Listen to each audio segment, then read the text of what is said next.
You know the feeling. It's the end of the month. You open your banking app and your heart skips a beat. You've worked all month. You've been tired. You've been stressed. You've woken up to alarms when it's still dark outside. You've been selling your time, your energy, your life. And then you look at the screen and there's almost nothing. The numbers don't add up. Where did it all go? Rent, food, transportation, a few random purchases to make yourself happy after a tough week. And that's it. You're like a hamster in a wheel, running as fast as you can, but the scenery around you doesn't change. The scariest thing about this state is the feeling that it will always be like this. You look at compound interest charts, at the stories of people who retired at 35, and it seems like some kind of cruel joke. How can you accumulate capital if you can barely put aside $100? It feels like wealth is a closed club, and you've lost the invitation. If you feel that heaviness, that gravity that's holding you back from taking off, stay. Today, we're not going to talk about saving money on coffee. We're going to talk about how to overcome the hardest, most brutal financial distance of your life, the first $100,000, and why once you do, your life will change forever. Most people give up because they expect linear progress. We were taught in school, do the work, get a grade. Work for an hour, get paid for an hour. But money and capital operate according to the laws of physics, not school. Imagine a rocket trying to fly into space. Do you know where it uses most of its fuel? In the first few minutes. It needs to overcome Earth's gravity. It roars, it shakes, it burns tons of fuel just to rise a couple of kilometers. Your first $100,000 is this launch stage. The gravity of your life is pulling you down. Rent is pulling you down. Inflation is pulling you down. Unexpected expenses, a broken car, a toothache are dragging you down. You save, you stress, but your balance grows so slowly it makes you want to cry. And that's okay. The problem isn't you. The problem isn't that you're a bad investor or that you're earning too little. The problem is that you're in a zone of maximum resistance. People think the rich got rich through smart investments. That's a mistake. At the beginning, investments are almost irrelevant. If you have $1,000 and earn an incredible 20% per annum in the market, you'll get $200. That won't even pay for dinner at a nice restaurant. The math isn't working for you yet. At this stage, only brute force works. You must stop blaming yourself for the difficulty and accept that this period simply needs to be weathered, like a storm. Let's break down the mechanics of this process so you understand what you're up against. Why $100,000? Why not $1 million? Because 100,000 is critical mass. It's the breaking point. Imagine pushing a huge stone ball up a hill. At first, it doesn't move at all. You dig your feet into the ground, your muscles burn, sweat pours into your eyes. That's your first $10,000. It's the hardest money in the world. Every dollar here is the result of your own labor, your denial of pleasure. You didn't buy a new phone, you didn't go on vacation, you took a part-time job. You're literally clawing this money out of reality. Then you reach 50,000. The ball is still heavy, but it's moving. You've gotten used to the strain. You've developed habits. You're no longer the type of person who spends everything down to nothing. Write in the comments what amount you are currently at. And then you reach 100,000. You're at the top of the hill, and suddenly magic happens. The ball starts rolling on its own. Slowly at first, then faster. That's compound interest coming into play.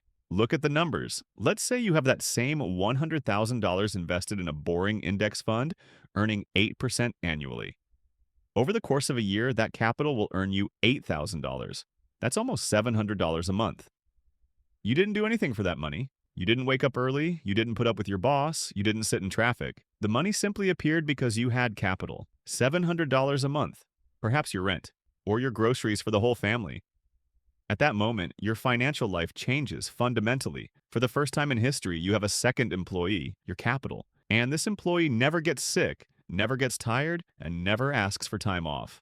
Let me give you an example. Imagine two people, Alex and Mike. Both earn the same. Alex lives a normal life. He received his salary, paid his bills, and spent the rest. He took out a car loan because, hey, I need something to drive. He took a vacation on an installment plan because I deserve it. Alex has zero savings. Any problem, a broken refrigerator or losing his job, is catastrophic for Alex. It's panic, it's calling friends to borrow money, it's sleepless nights. Mike chose the path of his first 100,000. He lives in a smaller apartment. He drives an old but reliable car. He cooks at home. He's considered boring, but when layoffs start at work, Mike is calm. He has a wall of money behind him. His boss can't yell at him because Mike could quit at any moment. Money isn't just pieces of paper or numbers on a screen. Money is concentrated peace. When you have your first 100,000, you walk differently. You breathe differently. You make decisions not out of fear, but out of strength. You're no longer a slave to circumstances. The problem is, for the first couple of years, you don't see the results. It's like bamboo. Do you know how Chinese bamboo grows? You plant a seed, water it, fertilize the soil. A year goes by, nothing in sight. 2 years, nothing. 4 years, nothing. The soil is completely barren. Most people would give up watering after 6 months. It's not working, they'd say. But in the fifth year, the bamboo grows 20 meters in 6 weeks. For these 4 years, it's been growing downwards. It's been building a powerful root system to support this enormous growth. Your first 100,000 is your root system.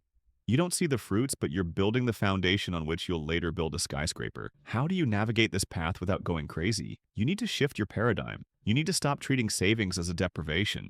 People usually think, I'm saving money, so I'm depriving myself of pleasure today. That's a victim mentality. Try thinking like this. I'm not depriving myself of pleasure. I'm buying my freedom. Every time you transfer $100 into an investment account, you don't lose those $100. You hire them. You buy a little piece of your future where you don't have to work. This changes everything. You stop envying your friends with their new gadgets because you know the value. You don't see a new iPhone, but $1,200, which in 20 years would have turned into $10,000. You begin to see the matrix. And another important realization, you can't save the first $100,000 simply by spending less. Savings have a limit. You can't spend less than zero, but you can earn an infinite amount. In the rocket stage, you need fuel. You need aggression. You'll have to find ways to increase your income. Take a part-time job, change careers, sell unnecessary junk. This is the time of hunting season. You temporarily, for 2 to 3 to 4 years, enter a state of intense focus. You tell yourself, I'm going to sacrifice my comfort, my weekends, my sleep right now, so I don't have to worry about the price of gas for the rest of my life. It's a deal, and it's a fair deal. First, automate the pain. We humans are weak creatures. If you have a choice between spending or saving, you'll spend. It's biology. Dopamine is needed here and now. So, remove the choice. Set up an automatic payment on payday. The money should go into a savings account before you even see it. Live off what's left. You'll be surprised how quickly you adapt to a smaller amount. This is called the pay yourself first principle. Second, find your gap. The gap is the difference between your income and expenses. The wider the gap, the faster you'll get there. Look at your big expenses, not coffee. Coffee won't make you poor, but the apartment you live in and the car you drive, they'll do. Maybe it's worth moving to a simpler neighborhood for 2 years. Maybe it's worth selling an expensive car and buying a simpler one. I know a guy who sold his new car, bought an old Honda, and invested the difference. After 5 years, the difference had grown so much that he could buy 2 of those new cars. But he didn't. He bought an apartment. Look for big levers, not small change. This path is hard. I won't lie. There will be days when you want to give up everything and spend everything you've saved on stupid things. There will be days of despair when the market crashes and you see a minus. But remember the bamboo. Remember the rocket. The darkest hour of the night is just before the dawn. The first 100,000 is your personal battle for independence. Win it. Not for the money, but for the person you will become when you go through this. For peace of mind. For the right to say no to what you don't like. Just take the next small step. Save today. Earn a little more tomorrow. Don't stop. You can do it. I believe in you. See you there.